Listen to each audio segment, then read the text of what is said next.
I rejected those answers. Instead, I chose something different. I chose the impossible.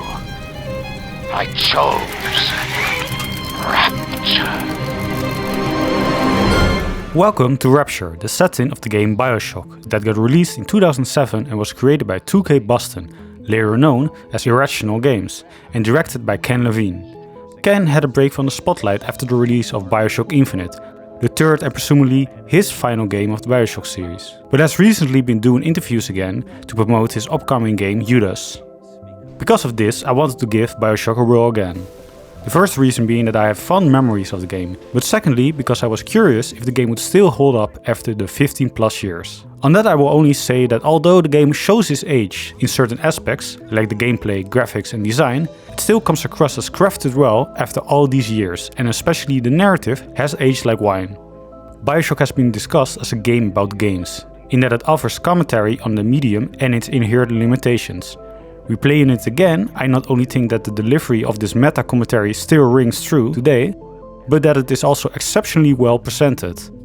The way it interweaves three narrative layers in the form of the plot, story and meta commentary together seamlessly into one tight cohesive package is wonderful and is not something that has been repeated since its release. In this video I will analyze these three different narrative layers, show how they work, how they are presented, and how they rely on each other, and make the case that specifically the meta commentary on the medium of games still rings true and is strongly presented. When talking about the story of Bioshock, I separate it into three separate narrative layers. I see these three as the following: the plot of the game, the story of Rapture, and the meta commentary of the illusion of choice in the medium of video games. I don't know how you survived that plane crash, but I've never been one to question Providence. The plot is about how the protagonist Jack crash lands near a fire tower, enters Rapture, and has to fight the local residents to try to escape out of the city. After you kill the founder, Andrew Ryan, it is revealed that Atlas, who is actually the local crime boss Fontaine, can control you by the phrase "Would you kindly?" And this was all part of an elaborate scheme by him to kill Andrew Ryan and take over the city. Afterwards you kill Fontaine and you either flee or control the city. The story of Rapture is how Andrew Ryan makes an underwater metropolis to flee the ideologies of capitalism, socialism, religion and other to create a society that was inspired by the real-life ideology of objectivism, which was created by Ayn Rand, writer from books like Atlas Shrugged, which proposed that the individual pursuit to their own happiness reigns supreme to all else. But we are entering the city at a point where all hell has broken loose, and through the audio tapes we learn that the human element, like with many ideologies, morphed the so-called utopia into the hellish landscape it became. And the meta-narrative is a commentary on the illusion of choice in games, in that no matter how much narrative-focused games want to sell you on player choice and how much those choices matter, in reality you are buying into an illusion of the game's world that is being presented, while being limited to what the developers have constructed, and that you cannot step out of this construction. The central theme that combines all these narratives is the illusion of choice, and this theme is present in multiple facets of the game and its narratives. Several characters make or have made choices that they couldn't commit to, due to circumstance, or thought they had choices where they actually had none. Jack, the protagonist, chose to follow the direction that Atlas kindly asked, as Jack saw no other way to free himself of the city. But in reality, he is nothing more than a slave to the mind games of Atlas, mentally forced to follow his directions. Andrew chose Rapture to get away from the ideologies he despised, mainly because there were big governmental bodies that required the redistribution of wealth and property, which in his view were the rightful properties of those who created or bought them. He created Rapture to have a place where the individual reigned supreme, and you were able to solely benefit from your own successes, but due to circumstances, chose to interfere in the crime of the city and eventually nationalizing Fontaine's businesses, thus becoming exactly the thing he hated. And you, the player, chose to play this game, believing you had the freedom to explore this grand city and make decisions about the interactions with the present characters, where in reality you are following a linear narrative in a predetermined sequence of levels, where the characters talk at you, and the only in-universe choice that you are presented with is the one where you decide to either free or harvest the little sisters, resulting in either one of the two cutscenes for the end and a feeling that your choices truly mattered. These character and player choices are presented as meaningful, but end up as meaningless. An illusion, or not as free as the choosers like to believe. In all three narrative layers, the chooser believes the illusion because it would be so much better if the illusion was real. It would be so much better for Jack if he is just a victim of circumstance, stuck in Rapture, and Atlas is just a stuck victim like him. We just ask you kindly for your help to together flee this city.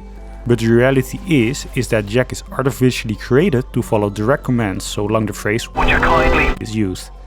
This presents the direction of Atlas as a choice, one you are free to ignore, but in reality this is a direct command that Jack can't disobey. It would be so much better if the utopia and ideology that Andrew chose was a reasonable reality, that Rapture would be a paradise wherein its inhabitants are free to choose what they want and completely enjoy the profits they themselves create. But the reality is that if he wanted to uphold this illusion of choice and freedom of his utopia, he had to interfere with Fontaine's dealings and businesses, which made him no better than the governments and ideology from which he fled the surface for. Andrew Ryan isn't a giddy socialite who can be slapped around by government muscle. And it would be so much better if you, the player, had true freedom of choice in the game, that you can do what you want, and the game would always naturally react to your choices by presenting content. But the reality is that you are only free to move inside the constructions that the developers have created, and make choices they allow you to make. That outside this construction there is no content, there is no choice that can lead you there.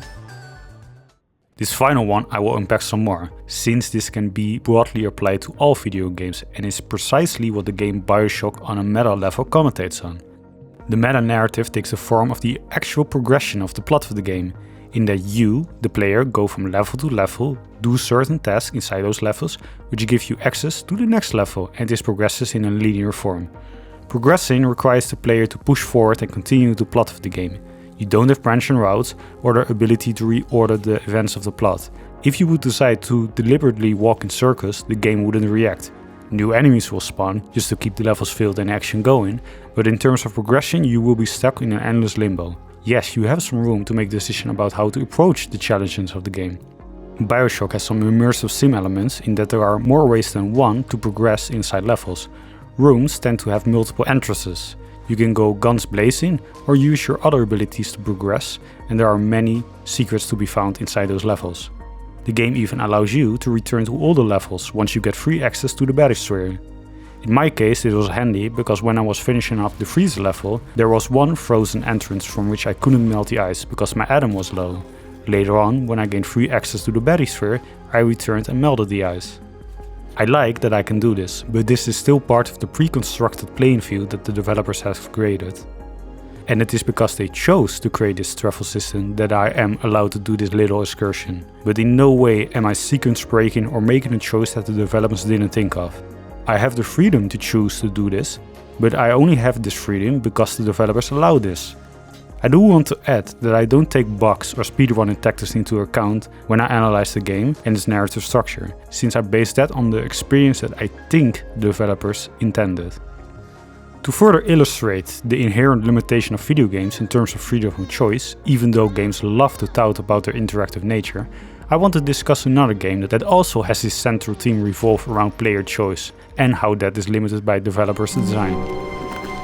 When Stanley came to a set of 2 open doors, he entered the door on his left. Stanley Parable is a game where you are in conversation with the narrator of the game. The narrator tells a story about the decisions you make, and you are free to listen or disobey.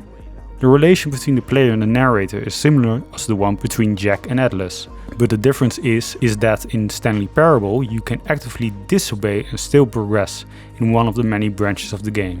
Stanley decided to go up to his boss's office, hoping he might find an coming to a staircase. Stanley walked upstairs to his boss's office. But Stanley just couldn't do it. But even here the limitations of the medium comes forward, because every choice you make, obeying the narrator, disobeying, or even other, is something that is pre-constructed by the developers. Even in one of the fourth wall breaking moments, where the player jumps out of the window at the start and leaves the game, you are still playing inside the playground that the developers created. Once again, there is no place that you can reach that is outside the construction of the developers. At first, Stanley assumed he'd broken the map, until he heard this narration and realized it was part of the game's design all along. And this applies to all video games. To further illustrate this, we can even look at other genres. In racing games you can't leave the track, unless this is a created feature of the game. Even in race games like Forza that take place on a bigger open world map, there is still a point where the map ends. Or a game like Witcher 3, with its many choices in terms of dialogue, you have to pick from the pre-written options. You can't just open an extra option and type in a unique answer that the game would realistically react to. Although with the growth of AI, who knows what the future will bring. Or even with games that have a big focus on procedurally generated content, it's still using a limited pool of building blocks that are pre-created by the developers. Unless we reach a point where games are able to react to player inputs like a dungeon master can improvise when a player once again comes up with a ridiculous plan you just have to roll with during a game of Dungeons & Dragons, we are still limited to what developers have created, which in turn limits the freedom of choice of the player. For the many things that Bioshock greatly succeeded in, such as presentation of the city, combat with all the weapons and the abilities, and the great character writing, the thing that the game to me still shines in, even after all these years, is how wonderfully all these narrative layers are put together into one cohesive tight package. The different narratives work great and feel complete on their own. Faults or lack of content aren't excused by the other layers. It is rather the opposite, in that they strengthen and enhance each other. Games about the medium of video games or games that offer commentary upon ideas and concepts outside the story of the in-game world have been around for decades. Metal Gear Solid commentating about the difference of nature and nurture and how video games affect the perception on things like violence. Papers, Please making you feel like an office worker, part of an oppressive regime. Spec Ops: The Line questioning the glorification of war in many modern warfare shooters. Presenting these themes, especially when the piece commentates on those, is part of the writing of the game, and that is a skill that can be done well or poorly. I just don't see any game getting close to how Bioshock executes this kind of layered narrative to this quality level. The developers have gone out of their way to masterfully construct these three different narrative layers, making them feel complete separately and enhance each other, without leaving holes in any layer that can be accused with content of the other layer. To illustrate what I mean with this, I want to first discuss an example of this being done poorly and then zoom into similar elements of Bioshock to show how it does it well, and even show some elements that it doesn't do so well from this perspective. Death Stranding is a game that, besides the actual content of the world it presents, has also a lot of themes in its narrative and elements that can be interpreted as offering commentary on out-of-game subjects like social connections between people and other concepts. I want to focus on the handcuffs that the main character, not Norman Reedus, wears. These are a media device that you can use to look at your map, talk with other characters from a distance, connect you to the chiral network of the game. They are pretty much a smartwatch. It is completely understandable why not Norman has such a device, but why is it designed as a pair of handcuffs? You can interpret them as symbolizing our relationship with our media devices, how we are handcuffed to them, that you can't disconnect from them just like our current day smartphones. This is all fine and fits with the themes of that game, being about connections and how our connections are changed through our devices. But the physical appearance of the device makes no sense, except in the context of the symbolism. Why would the in-game universe designers of the device design it in this way?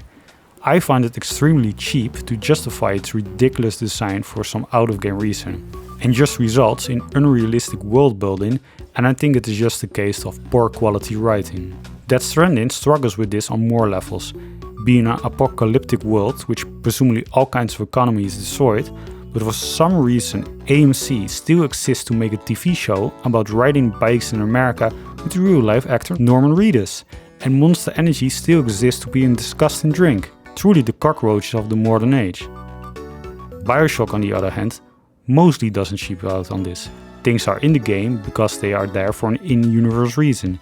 Even themes and symbolism that exist outside of the world of the game have a presence and an effect in the world, specifically the characters of the game. Take the ideology of objectivism for example. Although never directly stated by the name, its tenets and beliefs are held by the many characters in the game, which you hear in the audio logs, but you also see in the scenery of the world. One of the focus points of this ideology is the form of economy, where it truly believes in the free market. You can turn a corner or run into a store or a shop, Everywhere there are advertisements directing you to services or goods that you can buy. But the game goes further than merely set dress in the city, but also shows how objectivism affects the characters. When we enter the city, it has already fallen and we are presented with a version of the ideology at its worst, where people have focused on their own personal gain over the well-being of others. Look at the surgeon. He sold a service to help the locals with their looks. But because of Adam, his ability to morph flesh greatly increased and he got twisted ideas about beauty. This resulted in him abducting women and mutilating them. This is an example of objectivism from its most negative angle, where the pursuit of being self-made and profiting of your own gains, be they monetary, ego or else, is at the cost of others. This angle can also be applied to the artist, where he literally sacrificed other artists if they didn't meet his ridiculous standards. The doctor that used innocent children for his experiments, who provided this service to the highest bidder. Tannenbaum, who also experimented on the children, had originally no qualms about it, since science, but later on regretted the horrors she put little sisters through. But this theme is also present in the mechanics of the game. The levels are filled with the vendor machines, and the two most present ones are the ammo and usable items vendor. This is not only mechanically convenient for us the players, but it also seems they have been specifically made after the server war has broken out, since suddenly there was a need for weapons and ammo as someone wanted to profit from this sudden gap in the market. I think this shows how well thought out the elements are of the game. They exist, of course, to have content in the game, but they go a step further in that they represent on different levels and from different angles the themes and content of the game. Rapture is not only a city on the bottom of an ocean that is cool, but is also a representation of a society created upon an ideology and is an example where that went the most negative way. Its stores are not only cool set dressing to blast us with cool in-universe marketing, but also presents how such a society can normalize the bizarre just for some dollars. Its inhabitants are not only memorable that they are kind of out there stuck in Rapture, but it also represents the most extreme versions of the winning and losing people that are part of this society. And once again, these elements are not just nonsensical inserts to just have a meta commentary, to just spout some memorable one-liners, to just be visually striking or be mechanically cool. They are fully realized things that work on the different narrative layers. If I from this perspective would analyze Bioshock from the most negative angle, there are two things that can be criticized. One element that does not come across as well are the chain tattoos on the arms of Jack. If I would put up my symbolism cap, I could argue that they represent how Jack is a slave from the start, and also that they represent the great chain Andrew uses to symbolize the working of his city and the connections between its citizens, and how Jack is going to forcibly push the chain into a direction with his actions and with his hands during the game. All fine interpretations, but if we are looking at it from an in-universe perspective, its presence becomes quite nonsensical.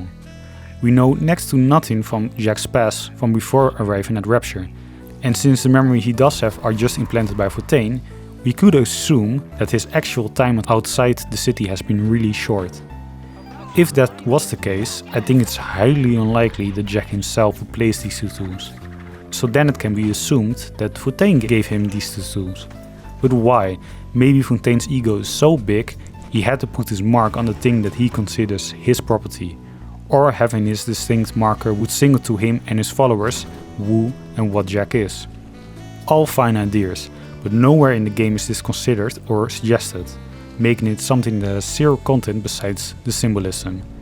I'm just filling in the blanks that the developers left behind, because they either thought the meta meaning would be enough, or they thought it neat. It is flawed in the same way the handcuffs of Death Stranding are flawed, but in this case they are less apparent and jarring because the silly tattoos are quite more common than ridiculously designed physical objects. And to show how little narrative content the tattoos provide, I want to sketch this little thought experiments. If two players will play this game for the first time, would one of them play a certain version where the tattoos have been modded out? I would argue that to them they would have the exact same experience. Only one player would realize the symbolism of the tattoos, where the other doesn't miss anything of the experience the game provides and wouldn't consider it an incomplete experience. Another is the existence and workings of Adam. Adam is a magical ghoul that is the reason why little sisters and big daddies exist, why splices are the mess that they are, why plasmas exist, and the residents can cast magical abilities, but also why Jack exists and the mental commands work on him.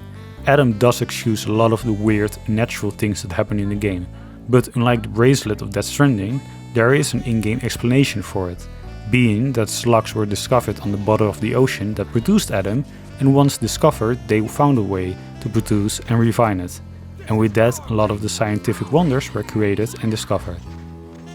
The supernatural elements are explained with Adam.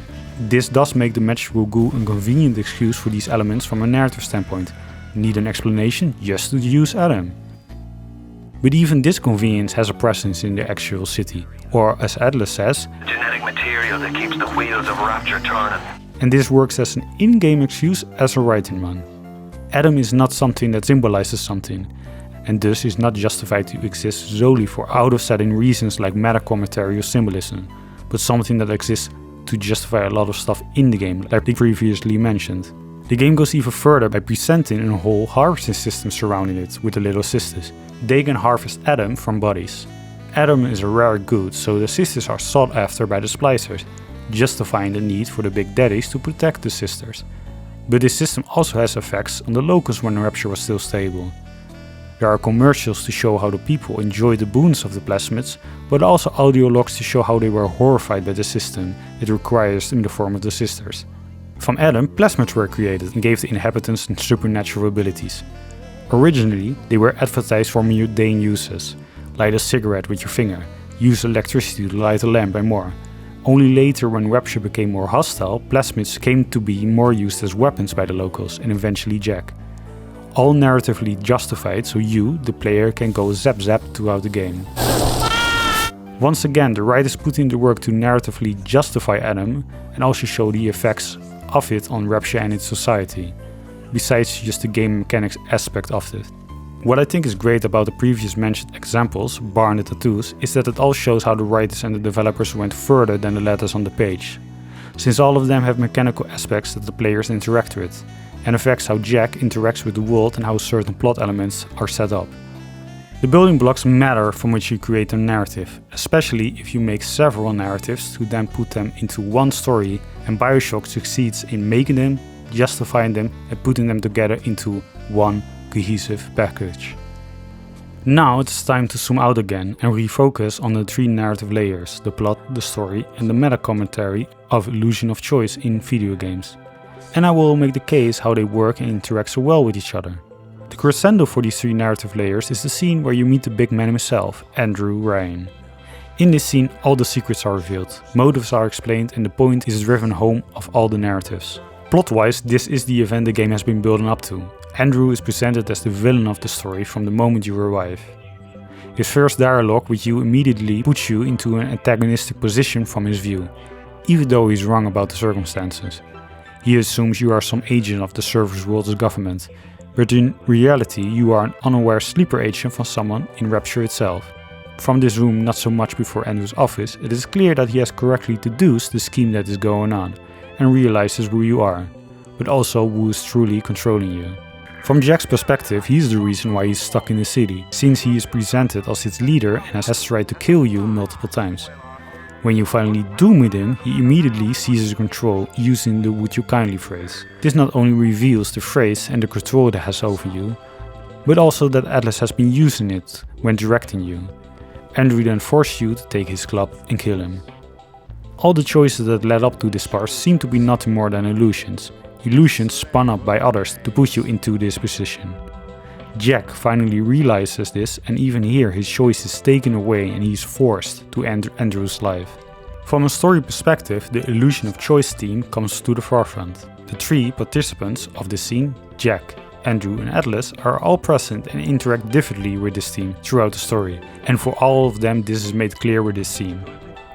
Jack is truly the victim of the illusion. Everything leading up to this moment has been presented as a choice he made to free himself. Helping Atlas, chasing Ryan, going through Rapture, all of it is a result of being forcefully directed by Atlas, while it being presented as a request rather than a command. In the moment it made sense to take this action. Atlas even went so far to spin up the whole family sub-story to make Jack and you, the player, emotionally invested, and gave you fake memories to give you something worth fighting for. But all of this is a facade for a pre-constructed real world where Jack had no other choice. Even in this moment, where Jack reasonably could have had second thoughts about the whole kill Andrew Ryan plan, he is forced to see his mission through, and to drive the point home of his inability to choose, it is Andrew that chooses to be killed, while saying the phrase, "A man chooses, a slave obeys." One thing is clear, Jack is the slave here, but now he is aware of it. Atlas, or rather Fontaine, is the mastermind behind the illusion, but also of many other cons. Fontaine made the Atlas persona to trick people for his own gains. He made the Little Sisters for the Adam production, pretty much robbing the young girls from their own agency. Because of the Adam production and usage, people got addicted and became malformed, turning into the splicers and pretty much becoming his thralls. His greatest con was stealing the unborn baby of Andrew Ryan, alternating him with Adam to become an unaware sleeper agent completely under his control. All to kill Andrew himself and take control of the supposedly individualistic utopia that's Rapture. His actual presence in the scene is small, just one sentence, where after Andrew's death he once again orders his slave Jack with the phrase, "Would you kindly..." driving home which man makes the actual choices here. And then the man himself, Andrew Ryan, the man who created the city to free himself of the shackles of others and to be free to choose his own destiny and profit from those choices freely. It is clear that he values his agency, and this is central for how and why he does things. But in this scene it's clear that he has been outplayed and that for a while he has been forced to make choices that go against his ideals. Andrew is clearly an idealistic man who truly believed in his utopia. He created his own illusion of choice that was fundamental to his city. But while trying to govern, he had to make choices that were antithetical to this. I will dictate no laws. The great chain moves slowly, but with wisdom. Prime example was when he took over Fontaine's enterprises, because it threatened the stability of his vision of his city. Sure, he had to make this choice, but he was forced to, and these were the kind of choices he fled the surface for. While he originally tried to keep his vision, ignoring the Warren signs, he eventually had to act, and then he decided to do the precise thing that he hated, even when his partners suggested other avenues. The good people of Rapture didn't sign up to see us government types shutting down shops, killing their owners, even with a ponce like Fontaine. Now, a while later, he lost control of his city and lost the ability to choose. In this final moment, where he knows there is only one outcome, he chooses to end it himself, like he said. A man chooses. A slave obeys. In his final moment, he chooses to die as a man. Now we hop over to the meta commentary layer, and with that, a fourth participant of this scene appears, and that is you, the player. Just like with Jack, we have immersed ourselves in the illusion that the game has presented. We are Jack, a victim of circumstance, just fighting to survive and flee the city of Rapture. Just like Jack, we believe the background of the family and hope that we should fight for. Just like Jack, we believe Atlas, who so kindly helps us through the city, who just like us is a stuck victim. Just like Jack, we hate Andrew because he's trying to kill us and stops us from fleeing the city. All these narrative reasons to make us feel justified in our actions. We kill and slaughter our way through the city, believing that we are the hero of this adventure. We, the player, immerse ourselves into the game and into the character we play as. And this is not unique to Bioshock. This happens in every game, especially the ones that have a narrative construction. When playing and progressing through a video game, we align our goals with the ones with the protagonist. We take on the role of the protagonist and make their motivations and background our own. We are adventuring to save Princess Zelda when playing as Link. We slaughter the Greek pantheon as Kratos because we think Zeus is a dickhead, or search the land far and wide as Geralt to find Ciri. In all these cases, we put ourselves into the shoes of the protagonist and take their background as the personal motivation to play the game, besides the game themselves being enjoyable, of course. Bioshock turns this up its head by doing the same to Jack. The same background and motivations that are projected upon us, the players, are planted inside his head, justifying his actions throughout the game. In the end, it is revealed to be a mere illusion, so that Jack, and in turn you, the player, is a willing participant in this ploy of Atlas and the developers. The scene just shows how not only Bioshock creates an illusion for the player, but how every game does this, but then also goes a step further to showing how player choice is nothing but merely a facade. We have zero control during this scene, and once it's over we are still stuck on this real world the developers have created.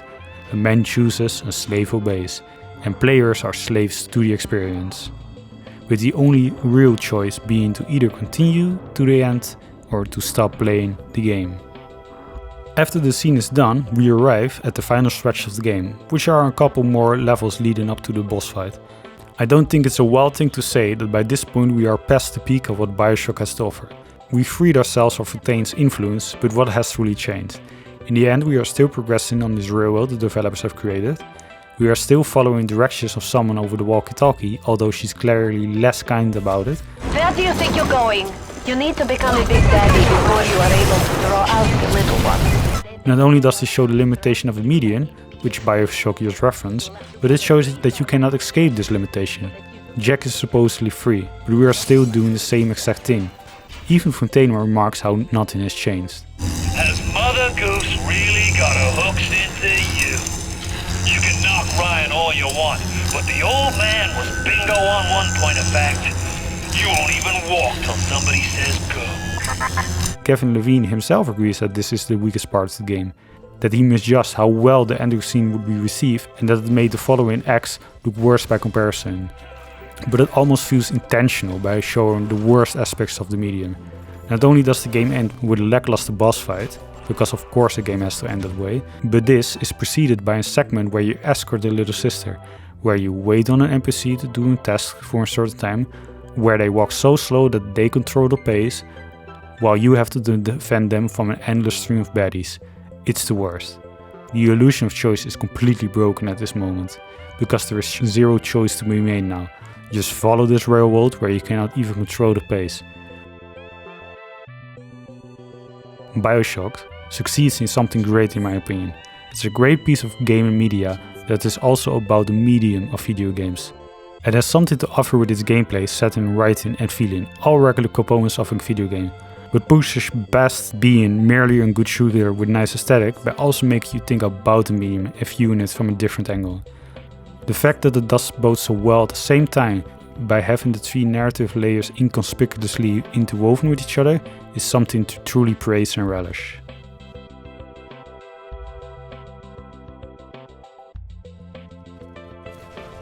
Thank you for reaching the end of this video. It has been long overdue and I'm happy that it is finally finished. If you have any thoughts, be they positive or negative, please let them hear them, they are much appreciated. It has been a lot of fun creating this. Thank you for watching and hopefully till soon.